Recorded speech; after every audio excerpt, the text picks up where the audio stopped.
Good morning, kabinignet. Maayong adlaw sa tanan. Nagbinignit ko.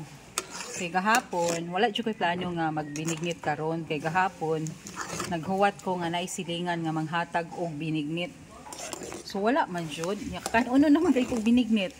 Kay naglibog ko asa ko mopalit og binignit kay duha ra may mga on diri sa balay og ingani mga bata dili man kaayo. So mao na napugos ko adto sa carbon gabi mga 7 PM ko ni adto. So worth it ra pud gyapon nga ni adto ko carbon kay ang kilo sa kumusuroy lang jud ka, ang kilo sa kamote is 20 pesos. Ya katong gabi gani nga purple ang color, say pangalan ana niya 60. Nipalit lang ko usa. Ya tapos nindot pa jud kay ilahang kamote kay purple, mo ni na purple. Yang sago, tag 5, 20 mong paliton, pakapinan kag usa.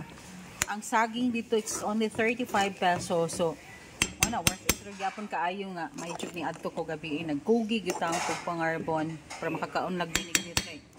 Wag magisilingan, maghatod rin sa binignit. Ay, wala na uso, manghatag.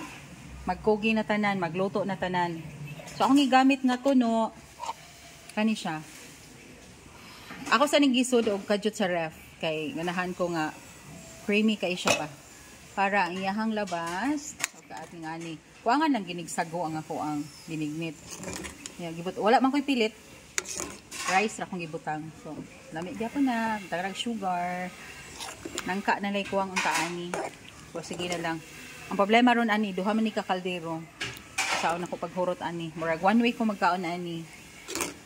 Kung ano ni guys, binignit ni Mercedes. Di Mercedes binignit. Mga onta. Bye.